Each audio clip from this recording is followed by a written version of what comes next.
Okay, it is 12:02 and it is my absolute pleasure to welcome Dr. Jaime Sabel here with us today and her graduate student, Kathryn Parsley. So welcome to both of you. It is our absolute honor to have you all here for our Rose Seminar series. So I'm gonna just introduce both the speakers in a few words, and I'm also going to justify why I invited both of them as well. And why I specifically asked them to talk about plant blindness. Oops, now it's known as plant awareness disparity. So Dr. Jaime Sabel is an assistant professor, tenure track in the Department of Biology at University of Memphis. And with us today is her graduate student who is doing her PhD on plant awareness disparity and other factors related to it. Dr. Jaime Sabel's research interest is focused on studying classroom scaffolds, formative assessment, self-regulated learning, and metacognition. And now I'm going to justify why I invited both of them is because I have been teaching intro bio since the last more than a decade, I would say. And no matter what I do in the classroom, the audience, which are my freshman students, never get excited about plants as much as like I do. And I have been looking at the different terms and like what I could do to make it more delightful in the classroom. I absolutely never had the answers. And then I came across this interesting term coined in 1989 or 1990s by Dr. Elizabeth Schuschler, and it is known as plant blindness. And I was like, okay, there we go. That's the problem here. So I started doing a little bit more things in the classroom. We started taking the students out to botanical gardens. And then I heard Kathryn give a fabulous talk at Sabre 2019, if I remember correctly. And I was completely swayed away. And I approached Jaime at that time. I was like, Jaime, can you come to our department and give a talk? And I think it just wasn't possible because she was busy. And so today we have both Dr. Sabel and Kathryn Parsley here, who's a PhD candidate. And I have to add that thanks to Kathryn's efforts, the word plant blindness has now been replaced with plant awareness disparity. Who gets to coin words? And that's a great achievement, I would say. And also something else to add on about Kathryn is that she has been selected as a plant fellow by the American Society of Plant Biology. I think that's a very distinguished honor. And also at the same time, she has been interviewed by a few platforms in the form of podcasts to talk about this plant awareness disparity and what all of us can do so that if a picture is shown to you that has plants and animals, you're going to say, I'm loving it over there as I look at the plants. So take it all away, and I'm going to give the stage to Dr. Sabel and Kathryn. Thank you so much. Great. Thank you so much. Thank you so much for the invitation. We would love to be actually visiting Birmingham right now, but that is obviously not an option. So we're happy to at least be able to call in. And Kate, can you go ahead and share the slide? Can we enable screen sharing, please? There we go. Got it. Thank you very much. Okay, so yes, so we look at various scaffolds, and I'm going to talk a little bit more about what that means here in a minute. But one of those things that we're using scaffolds to study is what we're now calling plant awareness disparity. And we're going to tell you a little bit more about why we did that name change from plant blindness. Yeah, go ahead, Kate. Okay, so when I talk about scaffolds, I'm talking about educational scaffolds. And in a lot of ways, you can think of these sort of like a scaffold on a building. So if you are doing construction on a building, you'll often see those structures that are put up all around the building to keep it from falling down while you're doing construction on it. An educational scaffold is really similar to that. It's a structure that supports learners until they can perform a task or behavior on their own. So often we're going from something that is a more simple concept to something that is a much more complex concept.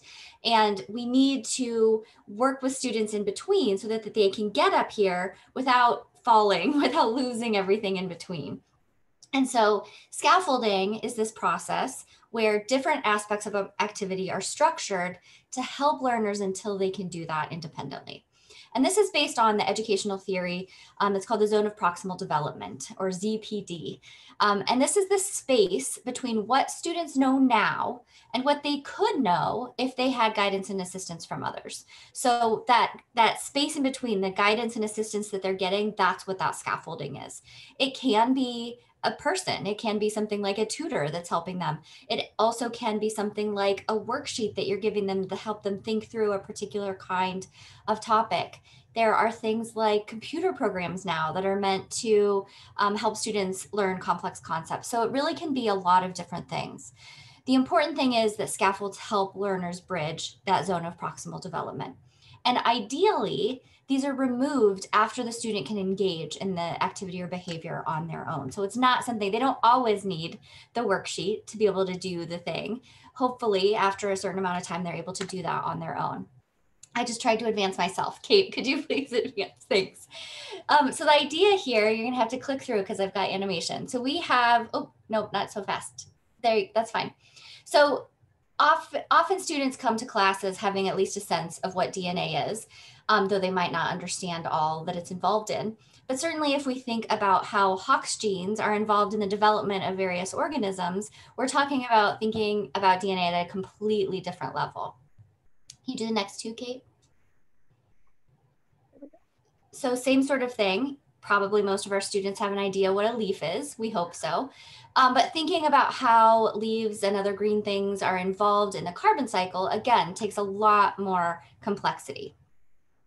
Go ahead, Kate. Gosh, there we go. Okay, so we have these various things that we're trying to think about. The simple things there on the left, the much more complex things on the right. And what's in between is stuff that's going on in the student's head. Various things where they're trying to connect different concepts together and trying to make them into this much more complex understanding that they have. One of the things that's difficult, of course, is that we can't always know exactly what's going on in their head. And so we have to think about a lot of different ways to get at that. And so go one more, Kate. So if we think about having those really simple ideas as at the bottom of this scaffold, and those complex ideas then go up to the top. And so our scaffolds can be things that we're using in between to help students get from these simple to these complex ideas. Next one. And so I put this all together into, this is a pretty complex conceptual framework, but what we're trying to do here basically is get from what students are coming into our class with a pre-existing idea. We're trying to get them to have a new, revised, probably much more complex idea. And all that's happening there in the middle in that blue area is all happening inside the student's head. So there are things like metacognition is a major thing I study. This is how we think about our own thinking or our own understanding. But there are also a lot of things that we can do that are external to the student to help them with this process. And so that's what all of those things in that bottom box are. And then how we bridge those things, those are our scaffolds. Those are the things that we're using to get from what's in the classroom to what's in the student's head to help them get to these new or revised ideas. And so in my lab, we study 4 major things underneath this umbrella of scaffolds. The first is what we call the Majors Metacognition Project. And so again, metacognition is how we think about our own thinking, how students can sort of gauge whether or not they actually understand topics. And so we're looking at how that develops throughout a biology major in our students. The second one is looking at how non-majors use decision making. So in a lot of our non-majors classes, we see students who think that they don't like science, that they can't do science, that it has no relevance to their lives, and they're mad they have to take a biology class. And so when I teach that class, I really try to focus on connecting to their lives and helping them to see that biology does have relevance to their lives and it is important. And so we do a series of different kinds of socioscientific issues where we actually show them how they would have to make decisions about things in their real lives. The third one is looking at cure roles in scientific development. So a cure, if you're not familiar, is a course-based undergraduate research environment. These are typically labs that in which science are doing real, authentic science, as opposed to what we often call the cookbook labs, where they're really just following a protocol and getting to an expected end. In these cases, they're doing actual research. And so we have one of those already at Memphis, and we are in the process of developing some more, and we're looking at the particular ways in which those help our students develop as scientists. And then the last, but certainly not least, and the one we're going to spend the rest of the time talking about today, is the Plant Awareness Disparity Project, which we call PAD for short. And as already mentioned, this is formerly known as plant blindness. Next slide, Kate. So what we're going to talk about today are the reasons for the name change, how we did an analysis in textbooks to see how much PAD there was in textbooks, and spoiler alert, there's a lot. So we're going to talk a little bit about that. Kate has developed an instrument to be able to measure this in students. And then she has also developed a functional botanical literacy conceptual framework. So a new framework to help us think about the best ways to get students to engage in learning about plants and their importance. And there's two things underneath that: causal maps and decision-making with socio-scientific issues. And so I just want to take just a minute here to comment on this picture here. Most of the time when we show this picture to students and say, what do you see? They say either an alligator or a crocodile, and almost never say anything about duckweed, or sometime every once in a while you hear somebody say algae. There's a lot more green in this picture than there is an animal, but people almost always see the animal first. Now, there is a reason for that, right? That alligator or crocodile, whichever it is, I'm sorry, I don't know. Whichever that is probably much more likely to harm us or even kill us. And that duckweed isn't. And so there are reasons that we do have those visual aspects of looking specifically at these dangerous animals. But it's still a problem that people don't see that there's all of this green, that there's all of these plants, and that is a major part of this ecosystem, and an important part of that alligator or crocodile being able to survive. So because this has been really the major project that Kate has had for her entire PhD, I actually was not working in this at all before Kate came and joined my lab. But we do absolutely think of this still as various scaffolds to be able to help students learn about plants. But I'm actually going to turn things over to Kate to have her talk through all of these amazing things that she has done. And I will just add a couple things about her bio. She is a candidate. She's actually defending on March 11th, so she's almost done. And she does have a postdoc lined up at the Donald Danforth Plant Science Center in St. Louis. So moving on to more great things, doing more education with students learning about plants. So with that, Kate, I'm going to turn things over to you. Okay. So yes, very excited to talk to you today. Hopefully by the end of this, you will understand that one, you are not alone in having the frustration of your students being completely uninterested in plants. And two, hopefully you'll come away with some ideas of how you can hopefully combat that in your classroom as well.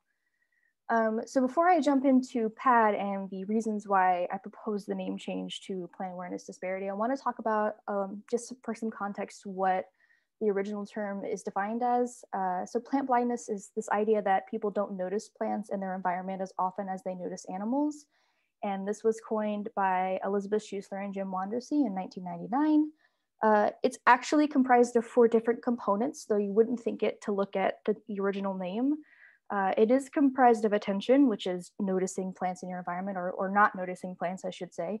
It's also comprised of attitude, which is not liking plants, not enjoying plants. This is a lot of what we see when students are like, oh, why do we have to learn about plants? They're so boring, blah, blah, blah. You also have knowledge, which is understanding why plants are important to humans in the biosphere. And in this case, it's a lack of understanding of those things. And then you have relative interest, which is not being as interested in plants as you are in animals or humans or any other organism, but usually it's animals. So this often leads to naive and anthropocentric points of view. Plants don't matter. We don't need plants. You know, why do we have to learn about plants in biology class? I mean, you know, they're not like alive or anything. They don't count, right? So this causes a lot of misconceptions about plants, like they're not alive, like they don't evolve, like they don't do anything, etc. And those misconceptions can even impact students' botanical literacy, their understanding of plants, and their scientific literacy as well. And recently in a paper, I did propose a change from the term plant blindness to plant awareness disparity. And so the first question that I always get asked is, why PAD and not plant blindness? What's the deal? What's the reasoning behind this? And my reasoning is that plant blindness is a disability metaphor. So plant blindness equates blindness, which is an actual disability, to a negative trait, not seeing plants. And it's very, very different to be blind versus to not notice something in your environment. Those are very different experiences, and they shouldn't be equated, because disability metaphors, when they equate a disability to a negative trait, that is ableism, that is inherently ableist, that's problematic. And it's very problematic in terms of inclusivity for plant scientists as well. I've had a couple of plant scientists who are members of the blind community, members of the visually impaired community, and they would be like, I'm really glad that this is changing because that term is so problematic. So that's the main reason why I proposed this change. And Dr. Schussler is on my committee, and she was the one who was like, you should do this. And I said, are you sure? And she said, yes. So that's how that happened. And I'm really glad that it did, honestly, because it's been really great since then. So the next question I always get is, well, why PAD specifically? Why not plant awareness? Why not botany bias? Why not green blur, et cetera, et cetera? And so my reasoning for choosing plant awareness disparity, yes, it is a mouthful. It's not as easy to say as plant blindness, but it highlights that there is a disparity, there's a difference in awareness between plants and animals. So the awareness of plants in and of itself is not necessarily the problem that we're concerned with. The problem that we're concerned with is the fact that our visual systems don't treat animals and plants the same way. We don't notice plants the same way we notice animals.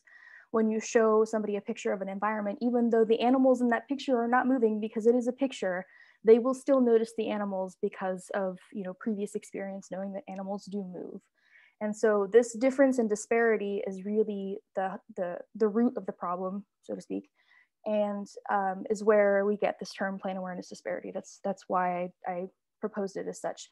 And in the paper, I also argue that PAD still includes all four components of the original term, but it highlights the visual portion one especially, just like plant blindness did, because that's where it all starts. It starts in the way our visual system works. So now I'm going to transition a little bit and talk to you about PAD and textbooks. So if it makes you feel any better, instructors aren't just the only ones having this problem. Textbooks also have this problem, right? So an undergrad that I worked with, she's brilliant, is going on to a PhD in public health. She analyzed 4 different textbooks. They're very popular textbooks right now. She analyzed Biology, How Life Works by Macmillan Learning, Campbell Biology, which was the one that I was, you know, quote unquote, raised with in my biology major, Understanding Biology by McGraw-Hill, and Biology 2nd Edition by OpenStax, which is an open source, free to use online biology textbook that a lot of instructors are moving toward because it is not cost prohibitive the way that some of these other texts can be, especially when you buy them in hard copy. So my brilliant undergrad that I cannot thank enough for doing this work for me because I did not have the time to do it myself. She evaluated the introductory chapter, all the genetics chapters, and all the evolution chapters in each textbook that I just listed. And so the number of chapters for genetics and evolution varied between textbooks, but not by a huge amount. And so she analyzed all of them because we wanted to look at specifically genetics and evolution. Those are very foundational to biology, and we want to make sure that those are representing plants equally, and they're not, which is a problem. So the student looked at all the photographs, all the drawings, all the diagrams that visually captured any living or fossilized organism were included, and all their figure captions as well. She evaluated them based on the subject matter of the image and the figure label and caption. Her categories were Plant only, which is if it's just a picture of a plant. Animal only is just a picture of an animal. Plant focus is a picture of a plant with other things, but the plant was the focus based on what the label said. Animal focus is the same thing, but reversed for animals. Dual focus had both, and we're focused on both plants and animals. And then there was also plant present with other focus, which is exactly what it sounds like. And then other, which was usually things like bacteria, viruses, DNA molecules, et cetera, et cetera. There we go. So this is total across all chapters in each textbook. These are in line with the, if it's hard to tell between these gray areas, I apologize. This is from the paper. We had to put it in grayscale for the paper. But these are all in the same order. So at Campbell, Mason, Morrison, OpenStax, on this side, you have the number of images evaluated. On the bottom, we have our categories. As you can see, animal only images dominated across all textbooks, across all chapters. So that's interesting and also somewhat discouraging. In the introductory chapters only, we still have a really big focus on only animal. Campbell was particularly guilty of this. And there's a lot of animal focused images. We have a high proportion of only plant as well, but again, not as much as only animal images in Campbell, which again, I thought was really interesting. Genetics is the same thing. Only animal images dominated everything. We have a little bit more of only plant images. I'm thinking this came from the Mendelian pea plant experiment, probably. So yeah, same pattern holds true. And then evolution, of course, same pattern holds true. This part is particularly disturbing to me, and I will tell you why in just a second. So as you can see, animal only and animal focused images were the majority across all 4 textbooks. There is a lack of plant image examples in genetics and evolution chapters, and especially in evolution. And that's really problematic because I have seen students say that plants don't evolve the way that animals do. They don't think of plants the way that they think of animals when it comes to genetics and evolution because of this, because this is not, because plants are not used as an example of evolution, and they're not used as examples in genetics very much, except for that Mendelian pea plant experiment. Everybody knows about the Mendel's pea plants. So in general, in the paper, we argue that textbooks should include more plant pictures and more examples. And in the between time, because it takes a really long time to write textbooks, or so I understand, instructors can utilize local resources like herbaria. Herbaria are a dying breed of really amazing resources. So if you can support your local herbarium in some way, please do. They're really fantastic sources of knowledge. And they're not just images, they're actually pressed plants that you can bring into your classroom and show to people. And that's a really great resource to have. You can also utilize resources online like botanydepot.com, YouTube. There are a couple of really great YouTube channels that have really great videos about plants that I'm happy to tell you about after the talk if you want. And there's also a lot of really great Instagram accounts that are just botany and SciComm focused and teach the public about plants through pictures on Instagram, which is really great. So definitely you want to supplement your class with more plant images and examples for sure, because textbooks are not currently doing a good job of that. Okay, excuse me one second. I'm not used to talking this much.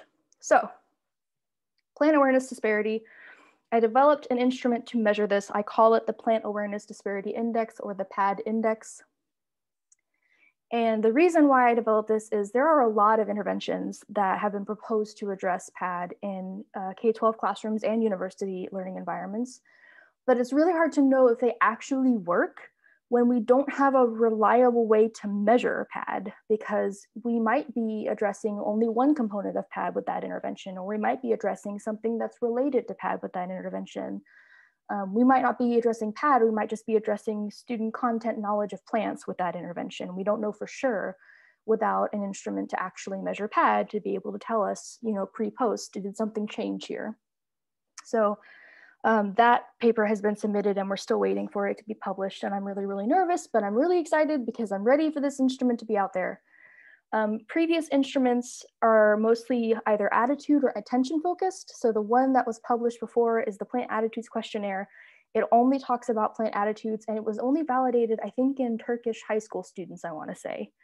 And then we also have the attention tests that were done by like Ballas and Mumpson. I think Elizabeth Schuster did one as well, where they look at can students name plants, and they look at attentional blink, and this is all just looking at how we see plants and how we notice them.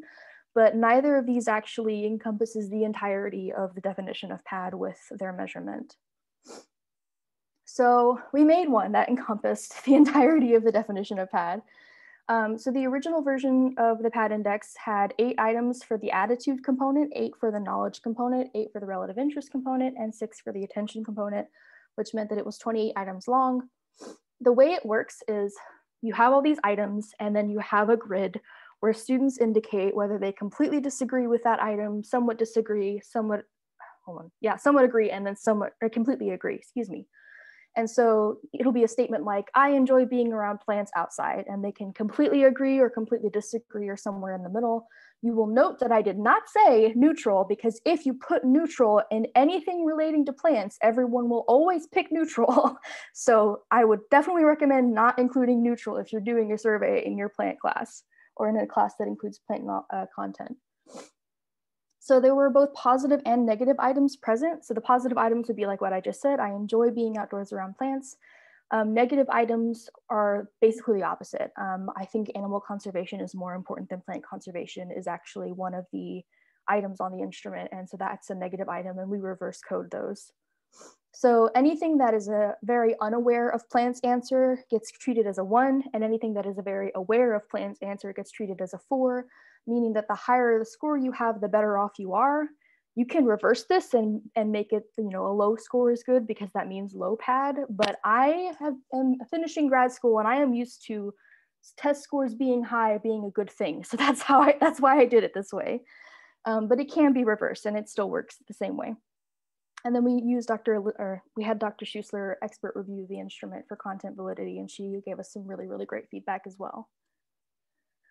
So we sent these out to SABRE and NARCE listservs. These are Science Education Conference listservs. We sent them out twice, and we did 2 rounds of exploratory factor analysis. Exploratory factor analysis is just a statistical way of figuring out if your instrument actually measures what you want it to measure. And it's based on the idea that the way students answer a question will help you determine what questions group together, like into subcategories within your instrument. So if you remember correctly, we had these 4 components of plant awareness disparity. We designed the instrument to have these 4 components as kind of subsections, subscales within the instrument. And what we got back was we got 6 factors, which at first we were kind of like, okay, what? And then we started looking at how these items were falling into categories together. And we noticed that those 6 factors actually correspond really beautifully with the 4 original components of plant awareness disparity. So the first is attention toward plants, and this includes both food and non-food plants, corresponds with the attention component. We have 2 factors that correspond with attitude. We have positive affect towards plants. These are all our I really like plants items that a lot of times students don't agree with, which always hurts my soul a little bit. And then we have caring for or investment in plants, which is things like taking care of house plants. I enjoy gardening, things like that. Those both fall into the attitude component. We have 2 factors that fall into relative interest, which are plants better than animals and animals better than plants. And that's, fairly obvious that those are 2 sides of the same coin, which is really interesting. And then knowledge, which is understanding the necessity and importance of plants. We have, the same type of factor in our instrument to reflect that. So this is, I'm not going to read all of this to you, because this is, just basically a count of how many items fall into each factor. But the point that I want to make here is that each factor has anywhere from 3 to 6 items, which is really well balanced. You don't want to have an instrument that has, 4 subcomponents, 4 factors, and have one of those factors have 10 items and one of those factors has 2. Like, you don't want that to happen. That's a very unbalanced instrument. So we were really happy to see that our instrument is fairly well balanced across the board. We have the same answering system. We have the same coding system. We still have positive and negative items present. But now the minimum score is 25 and the maximum is 100, because we eliminated 3 items during the 2 rounds of factor analysis that we did. Those items either weren't working, or they weren't loading correctly, or we just decided that they weren't really relevant to what we were looking for. So the PAD index has a stable factor structure and a Chromebox alpha of 0.884. You want a Chromebox alpha of 0.7 or higher because Chromebox is a measure of how internally consistent your instrument is. The closer to 1 you can get, that is perfect, that's wonderful. But 0.88 is very high, it's a very good score for an instrument. So we were very happy with that. The 4 components of PAD are represented in the instrument by the 6 factors. 2 of those components, attitude and relative interest, have subcategories as factors.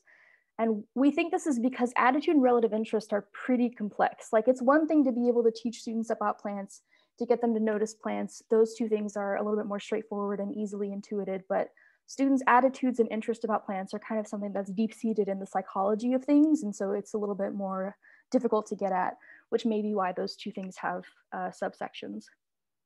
And then during this process in a pilot study, we conducted an ANOVA before and after an active learning botanical curriculum, which I'll tell you about in just a few minutes, actually.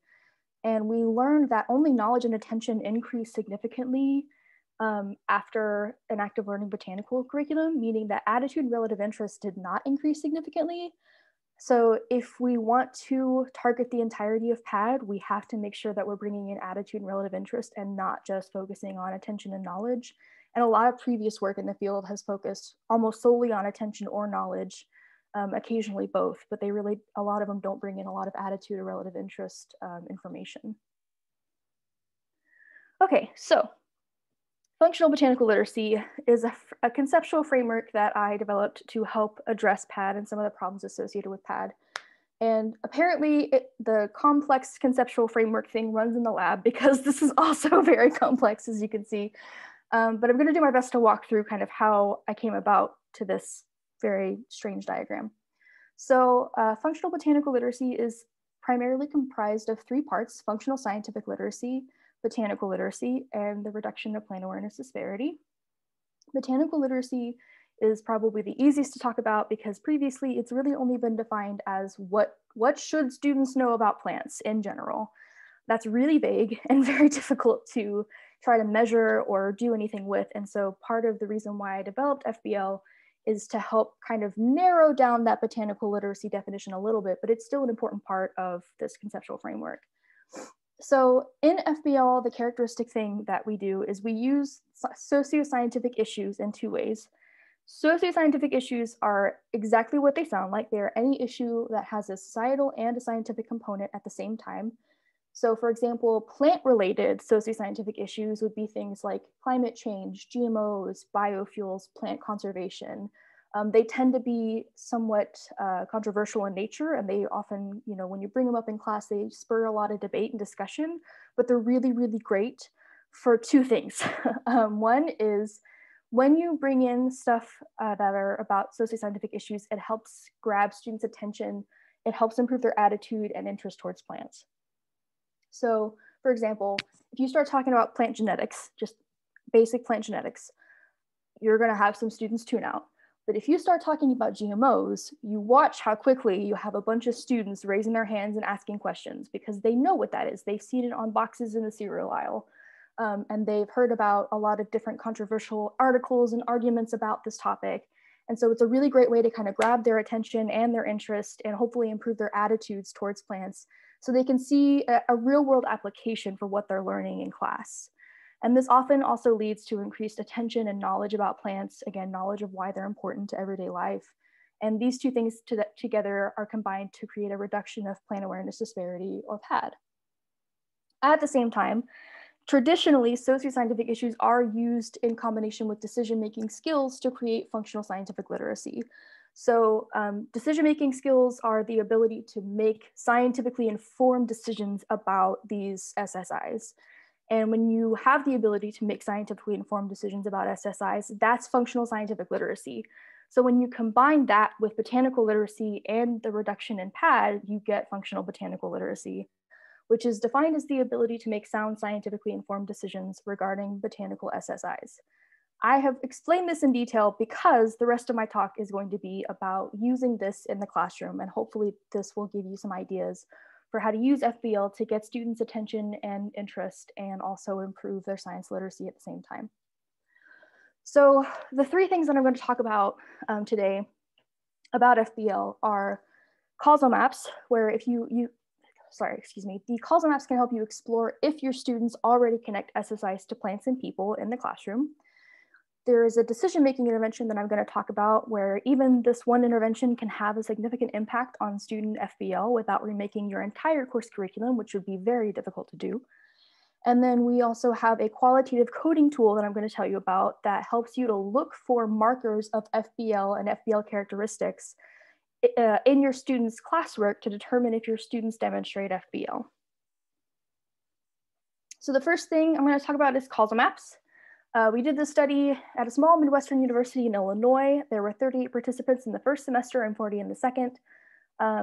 We used the Plant Awareness Disparity Index and a botanical literacy inventory as a pre-post. The BLI is being particularly difficult. I'm still trying to figure out how to validate that, so I won't talk about that in this talk, but I will talk about the PAD index a little bit. And then we did causal maps pre-post and 5 interviews in each semester. And in between these pre-post data collections, we had a botany curriculum. This is the active learning curriculum that I mentioned earlier. It's required for biology majors and environmental science minors at this university. It includes discussion, book reflections, and a semi-comprehensive final. So on the left, you see a picture of what a causal map looks like. It is similar to a concept map if you're familiar with concept maps. Basically what it is you put concepts on a piece of paper and you connect them together with lines. And in concept maps, you write those relationships between those components on the line. But in a causal map, you're focusing on cause and effect relationships. So rather than putting the relationship between the two components on the line, we have them put a plus or a minus on the line. And that indicates positive or negative causal relationships. So we gave students a picture of an environment. The picture is up in the upper right-hand corner of the slide. And when they make their maps, they're instructed to use a central idea surrounded by connections to other concepts. And we scored these for multiple concepts, for multiple variables, factors, but we focus here on human links only because we wanted to see if students are naturally bringing in these ideas of SSIs of humans and plants together and actually connecting them like organically, if that makes sense. And so we scored their causal maps based on their ability to do this from a range of 0 to 3.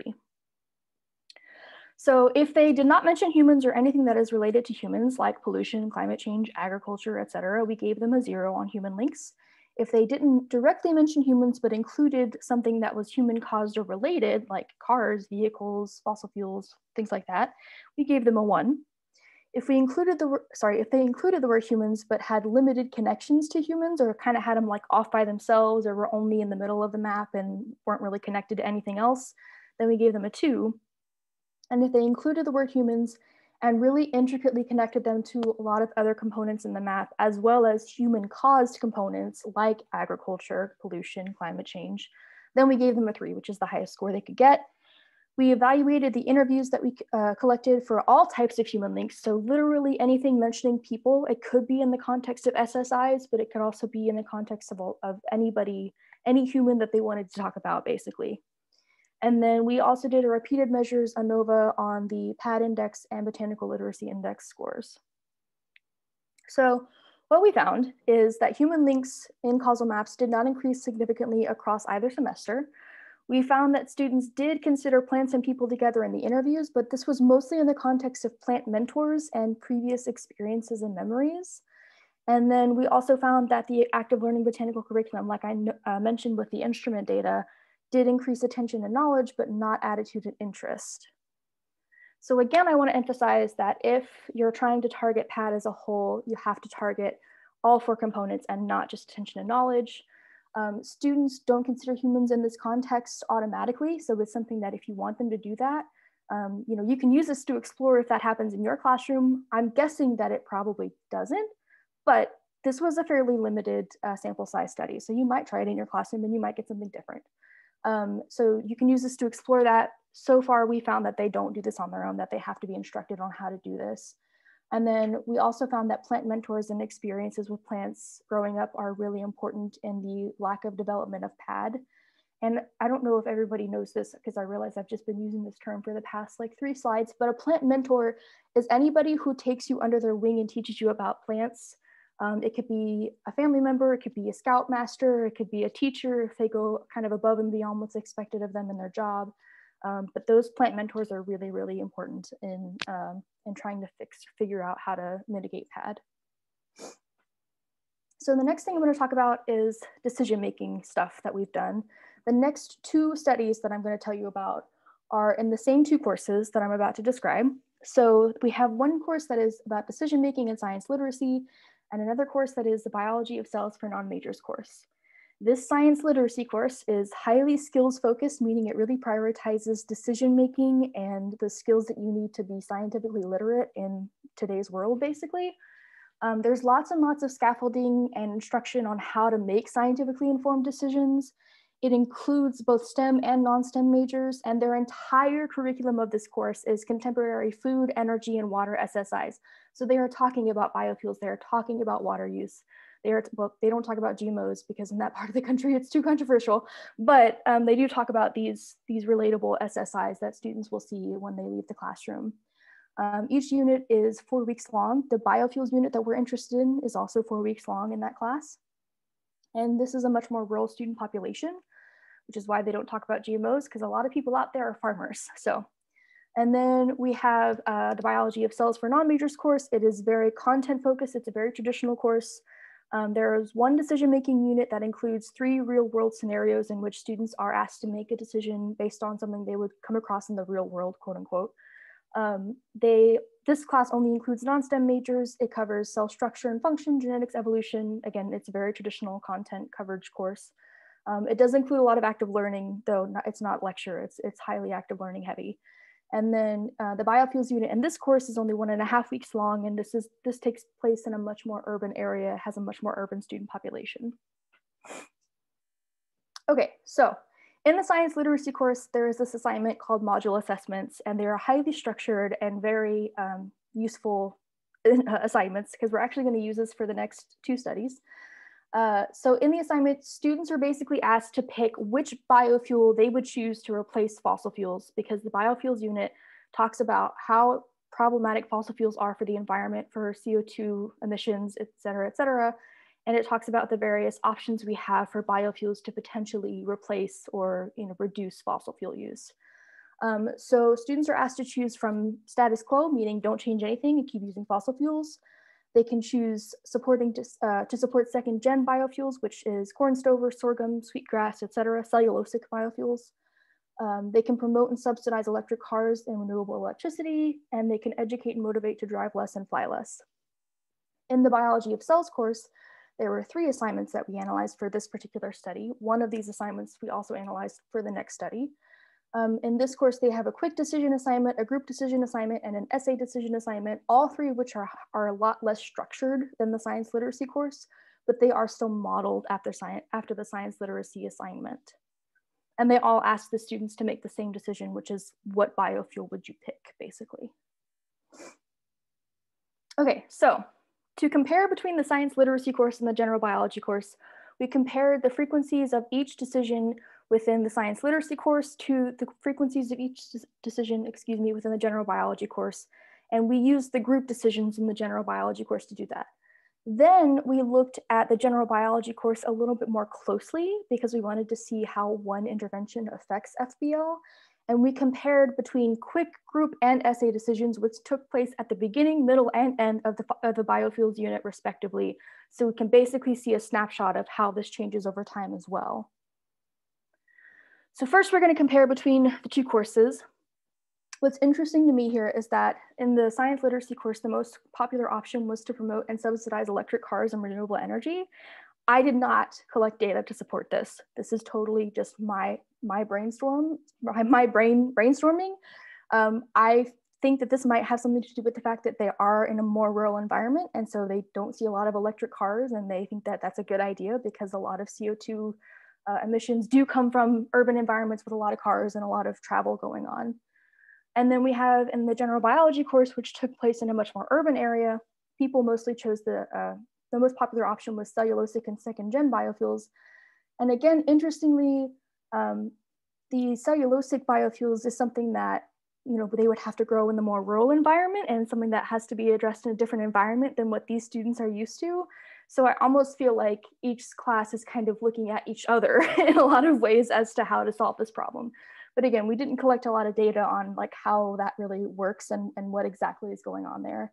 But interestingly, this class also seemed to have a lot of support for the second gen biofuels, which is, I feel like maybe partly because of the urban environment and because, you know, they've grown corn for things like this before. So really interesting stuff.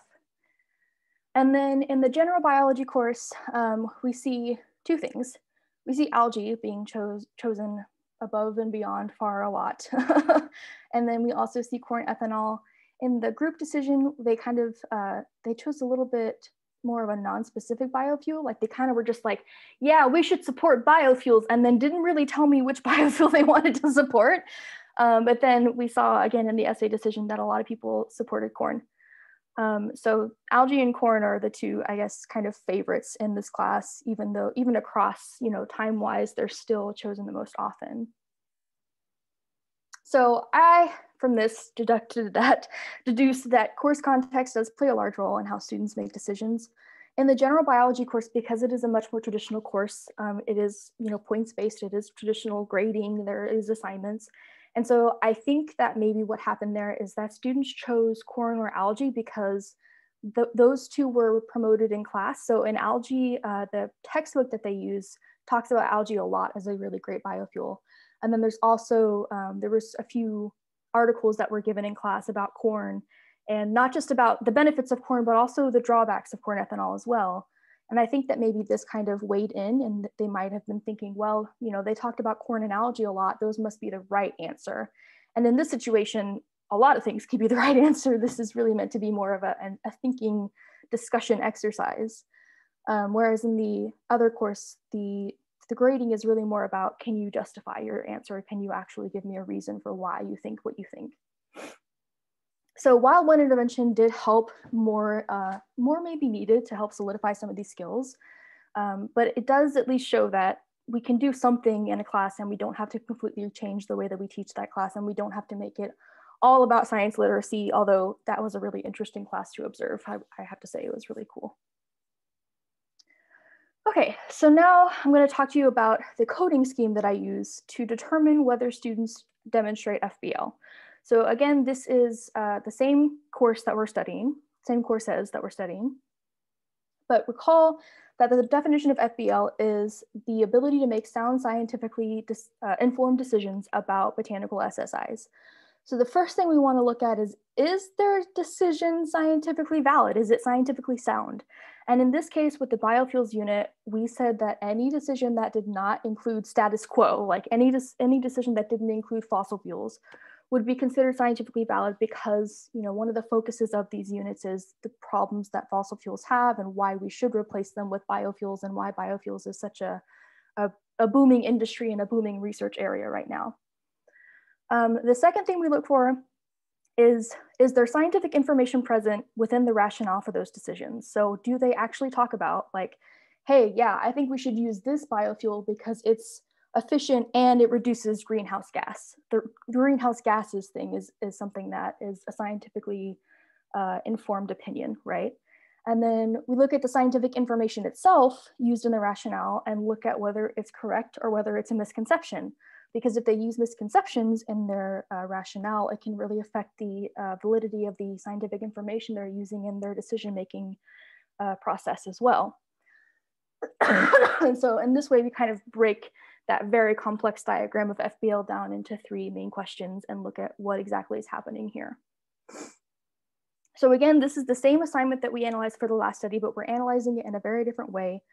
Now in the biology of cells course, we only looked at the essay assignments for this one because we wanted to kind of narrow down our search. And the essay assignments also, because their essays have a lot more data to go through and to look at. So that's why we decided to do that. And they're really a little bit more personal because the essay assignments were not group assignments, they were individual assignments. They asked about their students' opinions. And we used this coding scheme to evaluate both assignments. And then we also did a little bit of looking at the rationales behind the decisions outside of science, which I'll talk about towards the end. So as you can see, in the science literacy course, there were 74 decisions made, and in the general biology course, there were 95. I'm doing this based on decisions because in the general biology course, The essays had more than one decision within them a lot of times, so it wasn't just one-to-one, one student, one decision. So out of 74 decisions, 91%, almost 92% were scientifically informed in the science literacy class. 80% were scientifically informed in the general biology course. So we are seeing a difference here, but the general biology course does have a lot of scientifically informed opinions about this, which is a good thing because, again, only one intervention made a difference here. In the scientific information, 54 out of 74, 73% cited scientific information in their decisions. In the general biology course, 62 out of 95 or 65% cited scientific information. So again, a little bit higher, well, decently higher in the science literacy course. But again, this is comparing a course that is designed to do this versus a general biology course that is not designed to do this, that has an intervention that helps improve this. And then something that's really interesting to me is, the scientific information in the science literacy course was by and large correct. There were only a few answers that had a little bit of correct and incorrect information. In the general biology course, the story is a little bit more complex, which is understandable. By and large, the information is correct, but we do have some with correct and incorrect information. We have a few with only incorrect misconceptions. And then we had two answers that used scientific information, but cherry-picked data. This student talked about the efficiency of fossil fuels versus biofuels, but completely ignored the implications that fossil fuels have for the environment. And that was such a huge lesson for me, because you have to not only just show your students that science is important, but you have to show them how to use science and what science actually is and how to evaluate scientific information in a fair and unbiased way, and not just cherry pick whatever makes sense to you. Okay, so both courses demonstrated hallmarks of FBL. The science literacy course did it better, but the biology of cells course, the fact that they demonstrated any at all is really amazing to me, because it was just a small intervention that honestly didn't take a super big amount of time out of class to do. So it's a hopeful thing for me. And then across both data sources, almost every student that I saw, at least in one case or another, used science in some way. Whether it was correct or not is a different story, but a lot of them talked about science in some way. And a lot of students talked about class material and experiences in their decisions. So they actually talked about what they learned in class. Not all the information was correct, though. There was this really persistent misconception that algae is somehow turned into ethanol to become a biofuel, and that is not the process for turning algae into a biofuel. But you can't have it all. And then when we looked at the rationales behind these decisions, science was only one of several factors. A lot of students talked about cost to consumers, economic concerns, farmer welfare, personal experience, and convenience of getting the material for the biofuel. Okay, so now I'm gonna take a step back here and just kind of to summarize what I've talked to you about today. I do think that this change from plant blindness to plant awareness disparity as a term is important. Obviously, I'm obviously biased, but I do think that it's something that's worth looking at, and hopefully it'll be very widely adapted. And then PAD and textbooks. Textbooks are not particularly great with PAD either. We need to write textbooks with more plants, plant images, plant examples. And in the meantime, as instructors, supplement our classes with our own images from herbaria or other resources. And then with functional botanical literacy, using SSIs to increase that student interest in plants and help improve scientific literacy at the same time. And you can use causal maps, a decision-making intervention, and a qualitative coding scheme are three ways that we have used it anyway in our classroom. So for the future, I really want to develop and validate that botanical literacy instrument. It's just being so problematic right now. I plan to develop and validate an instrument to measure functional botanical literacy. That's going to take some time, but I definitely want to do that. I'm in the process of validating the PAD index in K-12 students, and I also want to validate it for the public to use in science communication venues. And then we're going to try and utilize FBL in other socioscientific contexts like GMOs and climate change. Plant conservation is another big one that I want to try. And then exploring the effects of other variables on PAD and FBL, like instructor input, socioeconomic status, demographic background, things like that. So I definitely want to acknowledge my committee because they have been really fantastic and have been really supportive, and I definitely wouldn't have been able to get this far. I can't believe I'm actually about to defend. And then Sabel Lab members who have contributed to this project over the years, there are so many of them. Christy Brownlee is the one who did the data analysis for the textbook stuff. So she's been, I'm so glad that I met her. And then our collaborators at the Donald Danforth Plant Science Center and a few other universities where we collected data. And our contact information is on the bottom left. And that's all I have. But Jamie, if you have something to talk about, definitely feel free to chime in. Nope, we're happy to take questions. I have a question. Okay. I just wanted to know, when you were doing the textbook analysis, did you need any permission, or did you just randomly select? Well, you did tell us why you selected those books, the OpenStack, the Morris, and the Campbell. Did you need any special permission to then publish the data that you found from there, from the textbook publisher? Okay. Nope. Okay. This has also been done in some elementary school textbooks a while back, which is how we knew that it could be done. But no, we didn't have to get permission. So okay, congratulations. Thank you. Yeah, thank you for your great presentation. Would you please to show you the first slides? Is that okay? Yeah. Oh. Yeah, thank you. So Kathryn, this textbook study was related to majors only? Majors textbooks?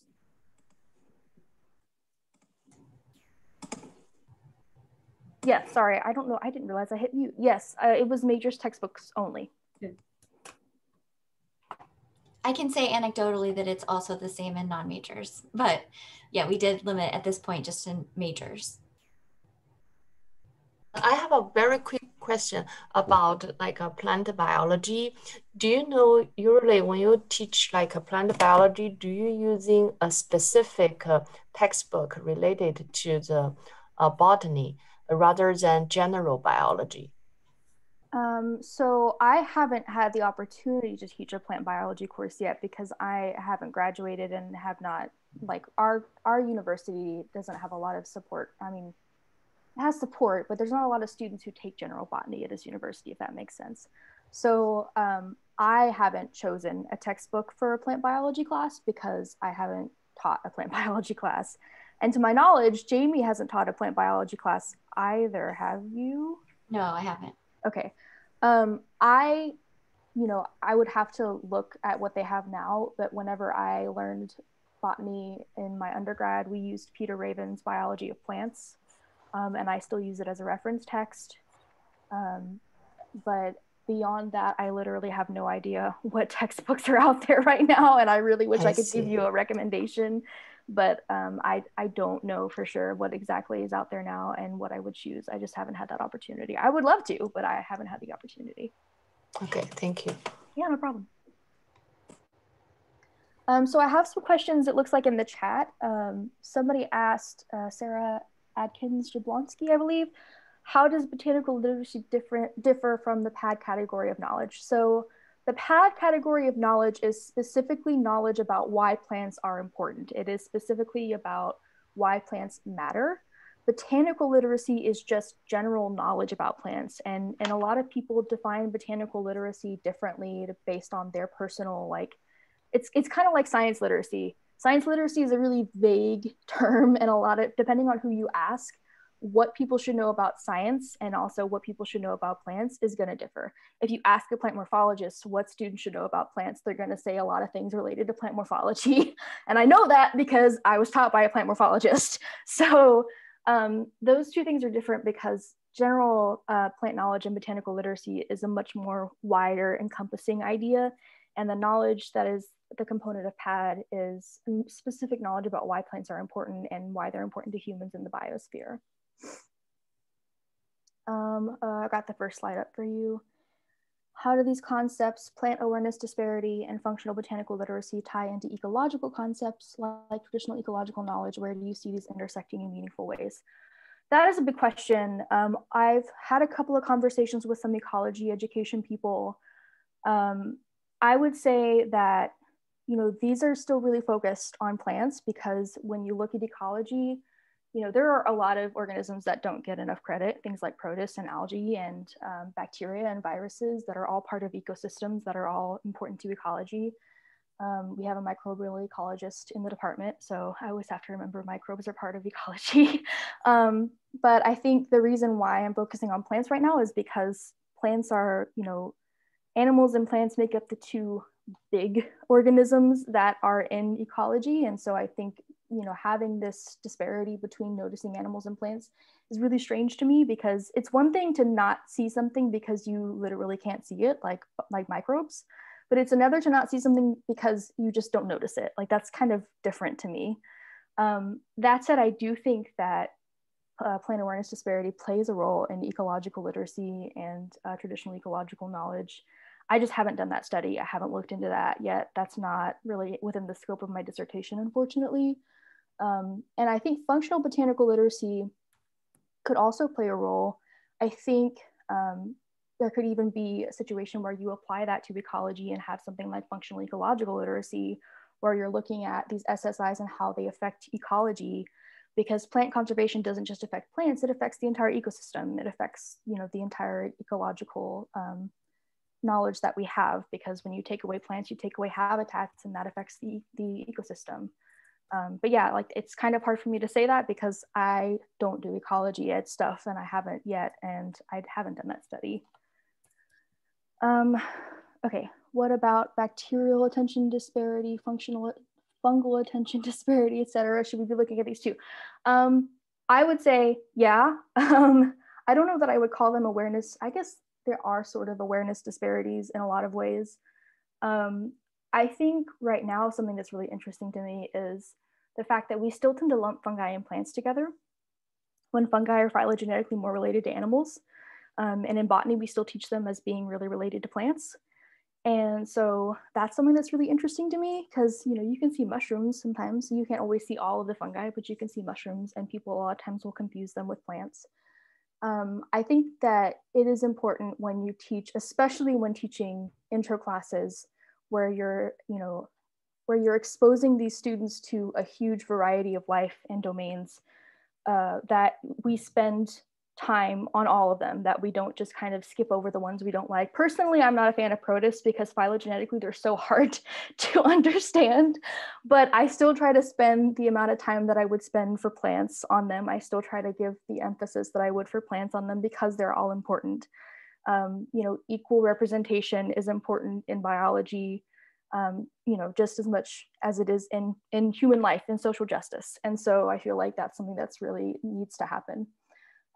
But again, the reason why I specifically study plant awareness disparity is because animals and plants, when you talk about, like, when you ask an elementary school kid, like, what are biological organisms, they know that plants and animals are part of biology, and yet we still aren't really focusing on plants. We don't notice them as much. And as they get older, they'll be like, I don't know, are plants even alive? Like, that's kind of a weird thing to have whenever those two are so visually present in our everyday lives and experiences. Okay, bye, Dr. Jordan. Thank you for coming. Thank you, Dr. Walker. I appreciate that. I don't see any other questions so far. Yeah, I think that's all we have. This was a great presentation. Thank you so much for your time. We learned so much more today, and what we need to do to avoid this phenomenon. Thanks so much for inviting us. Yeah, no problem. Thank you. And thank you to all who have attended today's seminar. Please continue to do so. In the next 4 weeks, we'll have Dean Thomas give a presentation on work.